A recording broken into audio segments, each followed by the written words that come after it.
We're live. We're live. We're live. We're live. What's up? Happy Wednesday. What do we? It's Wednesday? Yes, because I just got the notification that we have the content call coming up soon. So that means it is Wednesday. And if I did not have notifications on my calendar, I would never know what day it is. You know what? Tell me. The other thing about Wednesday is every Wednesday and Thursday, ABR has a contest on Stable Duel. You download the Stable Duel app. Keelan Weekdays. Keelan Wednesdays. Yeah. So if you look, yeah, like if you're watching this, you have nothing to do right now. So like clearly that's true, but do you have to call people out like that? No, I mean we have nothing to do too. I mean we're doing this show, right? So at least for the next 15 minutes we have nothing to do. Yeah, fair enough. I love that it's 5 and 5. By the way, I hope everybody can see and appreciate Greg Charkoudian's amazing work on making us like a whole little backdrop. We got a new look. We got a new look on my shoulder, which should surprise literally no one. I had somebody take a peek at this the other day as we were setting up for another show, and they just burst into laughter as soon as they saw that photo. Yeah, I know exactly when and where that photo was taken. It was Haskell Day 2019. I was at Kent Sweezy's barn. We had a contest winner win a tour of the barn. It was really fun. But there was a kitten. So as I'm supposed to be like explaining horse racing, I just put the kitten on my shoulder and did it. And it was a good time. And then took a bunch of selfies like an adult. That was a crazy day. That was like the 700-degree day, wasn't it? It was a bit warm, yeah. Yeah, I wasn't there, but I watched it on TV and it seemed awful. So thank you for taking that one for the team. Another great story about that day, because there was such a long delay, I instigated and then won a thumb war battle in the photo room. Took on the entire photography press corps and claimed victory in a thumb war battle. Nice. Got 2 people registered to vote. Like, I used my time well. Wow. Damn, you really did. You did a little bit of everything there. All right, so obviously new look. Same format, 5 questions, 5 minutes once we start. We haven't started yet. As we said, it's Wednesday. You could play Stable Duel today. If you're looking for something to do for the next few hours, $10 on Stable Duel. Play the ABR contest. It's a double up. Double your money. Turn 10 into 20. Nothing easier than that. Go on to Stable Duel. Penelope, do we have a song this week? So glad you asked. Oh, nice. Right? It's so good. But how long has it been since you've heard this? What I remember about this song is so good. Yeah, let's just hear it. Then I'll tell you what I remember about it.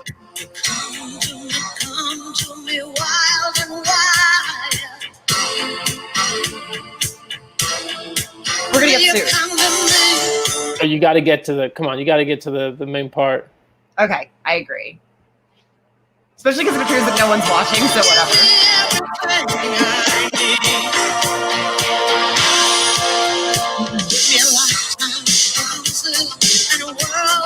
I thought we were coming to it. All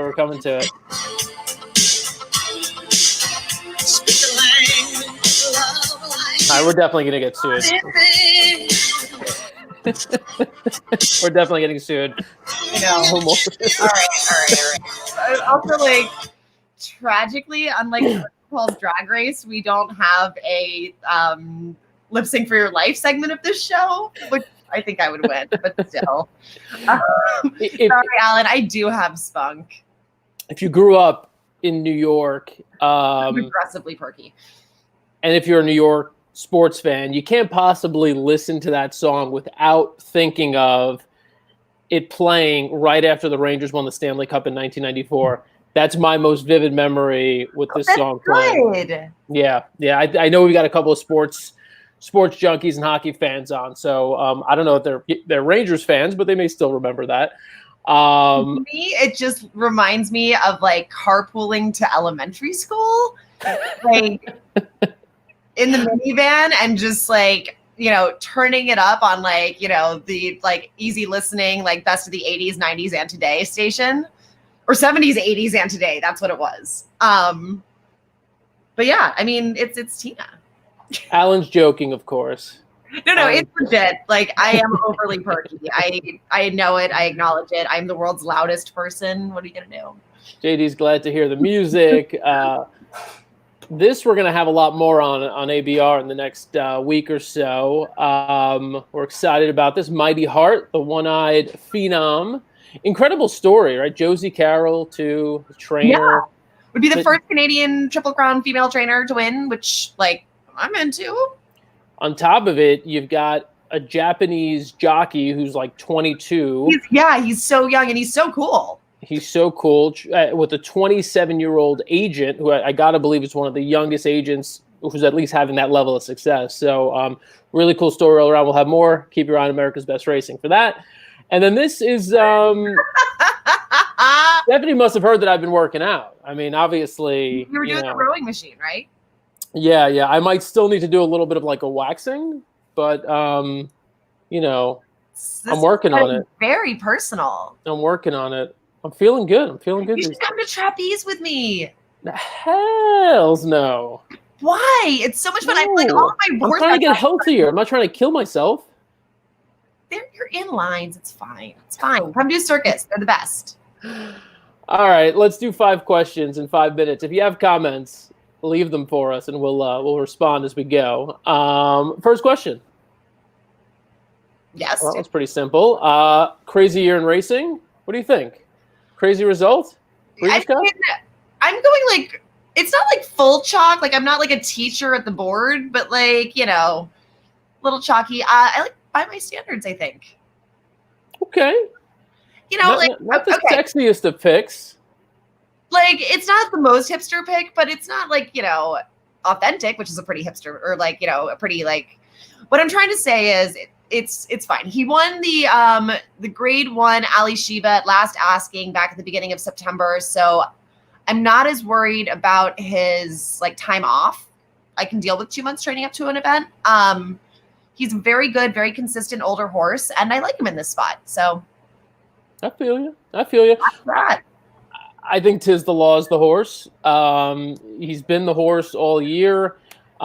His one loss was, Authentic, who came back and obviously ran huge again in the Preakness, and it wasn't by much. Authentic certainly had things his way on the front end in the Derby. Tiz the Law had to work a little bit more and was coming off a couple of just massive efforts. So no surprise there was a slight regression from Tiz the Law there, but with the rest, he's going to be tough to beat in the Classic. That's also a boring pick. This is like a moment in history. I didn't even start a timer, so we'll just go with it. All good. Happy Saver will probably be a little bit of a hipster pick as we get closer. Yeah, he ran huge, but no, I was just going to say, normally I'm the one that likes the pretty pony with the pretty white face, who is chalky, and now I'm going for the hipster picks. It's very exciting. A lot of support for Tiz the Law amongst the viewership here. All right, question number 2. This time I'm ready. On the menu. So we'll both be watching from home this year. What's your go-to sports watching snack or beverage? Penelope. So beverage is easy. It's iced coffee. I drink gallons of the stuff. Like it's definitely not healthy. Like my resting heart rate is about 97. Better than the Red Bull that I drink. So. No, yeah, can't do that. I have a bad memory associated with that from college, not going into detail. For snacks, I am a huge baker. So I have a recipe for these brown butter toffee chocolate chip cookies that I'm obsessed with. And I will eat those with iced coffee until I have a sugar coma or pass out from like over caffeination. But yeah, that's my go-to. I think we've gone completely 2 different routes here. Beverage wise, I'm gonna go with the White Claw. Oh, really? Got to go with the White Claw. I mean, no laws when you're drinking the claws or whatever. No laws. And then on the food snack side, I'm gonna go more savory than sweet. I'm gonna go with a tuna sub, from Subway, loaded with like jalapeno peppers, olives, tomatoes. Yeah. Question number 3. I'm not ready to move on. What? Are you genuinely? Are you messing with me? No, I love tuna subs and like a big tuna sub. I've been with you, but I'm like, should we go get dinner on a trip? And you're like, yes, let's go to Subway. And I'm like, let's go to this cute place that does local food, and we end up at Subway. Tuna sub is like the ultimate like It's like the most, it's like the most satisfying thing. There's like this big, heavy lump of food in your stomach. I'm getting the thing where my mouth is watering. The very idea of this flavor combination. Wow. What's your most memorable Breeders' Cup memory? Well, now talking about the sandwich. The floor is yours. Shamrock Rose. All right. Yeah. But for me, I think it would be Enable in the 2018 Breeders' Cup Turf. It's a toss-up between Pharaoh and her, but I just have this vivid memory. I was so lucky. I had this giant lens. I was sitting on the turn, so I got to see her coming like 15 wide and coming up the center of the racetrack with the beautiful fall colors behind her and those magnificent ears just pricked forward. And it made me really happy. I like that, but no sentimentality from me. I'm just going to tell you one of my better betting stories from the Breeders' Cup. 2009, Vale of York at 30-1 in the Breeders' Cup Juvenile. I played a $6 pick 3, like $2 denomination, but a $6 total ticket, starting with Vale of York, bookended with Furthest Land at 20-1. It paid $3,400 for $2. Some of the best handicapping I've ever done in my life. A $6 ticket paid $3,400. That was my sweet memory. So anyway. And you can't be accused of breadboard. No, Twitter was around in 2018 or 2008. I was going to say you can't be accused of breadboarding because Twitter didn't exist, but you better put that out on a tweet before you enter the ticket. Breeders' Cup week is usually a big week of parties, different things going on, the festival. This year it's a little different. There is a festival, but it's mostly virtual and a little different. What are you looking forward to this year on Breeders' Cup week? A couple of things. Like I always do love the post position draw just because like knowing who's in the races, where they're like starting from, who's riding, the odds, like love that. It's so exciting. It means it's real. And then I'm going to let you talk a little bit because I'm guessing you want to talk about the betting challenge. Sure. Yeah. The ABR betting challenge is a cool thing that we're doing along with the festival. Basically, it's us and 4 other outlets, including TVG and Kentucky Sports Radio, who will be submitting picks, $2,000 in bets Friday and Saturday of Breeders' Cup. All of the money raised will go to charity. Our designated charity is the Safety Net. So hopefully we make some money for the people watching. If you got any suggestions, you want to say, hey, guys, you got to bet $50 of that money on this horse, let us know. We'll consider it. We'll definitely try to come up with a strategy to try to maximize our investment and hopefully score some cash for the Safety Net. And there are a lot of other great charities too. Absolutely. More information on that coming up on America's Best Racing as well. This I take this. Wait, what's a Malibu cookie? I don't know what a Malibu cookie is, but I like that he likes tuna, Subway tuna. I mean, Subway tuna is incredible. It's like, it's all right. I'll stop. No. I'm not bagging on the tuna. Like the tuna is fine. It's like a weird snack, but sure. Like, What freaks me out is the jalapenos and olives as a combination is just so good. So good. It's so good. How did I get something in my eyes? If like it's a wind blowing. Allergies, I think today because I have been like weeping all day. Don't weep. Don't weep. Oh, just like my eyes are itchy. What's your Halloween costume? I think we talked about last year. Is Halloween still on? I think we determined it's sort of still on. I guess we can get dressed up depending on. Yeah, I think if you could do costumes with your friends or whatever. Like, I mean, my trapeze school, I talk about it constantly, so sorry, but we do like costumes every week, so that's really fun. But if I were to like be able to dress up this year, which I'm not because I'm not comfortable with it, but I had a great costume idea. Do you want to hear what it is? Let's hear it. Okay, Dr. Fauci Furter. It's half Rocky Horror and half 2020 Horror. Be so good. Like it would just be a Dr. Frankenfurter costume with the wig and everything, but then like a lab coat that says Dr. Fauci on it and a stethoscope and a mask. I like it. And it's funny. I actually assumed it's a fly. Yeah, the trend would be something going on in politics. Our very like-minded and creative viewers. It's something going on in the world of politics or the world of craziness that we're living in. So I kind of saw somewhere that people are actually dressing up as like with a Mike Pence fly head or like just with the Mike Pence fly like around, and they'll just, I don't know, do whatever with it. It's a very basic one. Also, I would imagine like Tiger King is going to get like played out. Yeah, that was the beginning of the pandemic. Isn't that crazy? I mean, but like, thank God. Yeah. I would not have gotten through that first that first day of lockdown. I watched it all in one day, without Tiger King. Yeah, it really did get us through, like in a way that, I don't even think any of us even realized at the time. Like we needed that. I would have spread it out a little bit more rather than watching it in like 2 days had I known that this was going to be as prolonged as it is. Right, like I thought it was going to be like a fun 2-week work from home experience because I'm a moron. Oh, you know what I forgot was to bring my prop for the Halloween conversation. It's my favorite lampshade I have. I've already asked Penelope to put it on her head, but she ensured that that's like literally not it's a lampshade, so I can't. But it's a really good lampshade. All right, Stephanie wants to see you do it on the costume. I will. You know what? I'll do it. I'll post it on Instagram. Let's do it. JD wants my pick for the Everest this week. I'll work on that. I'm not quite there yet. Just rounding my way. That's Dan's delicate way of saying he hasn't looked at the field yet.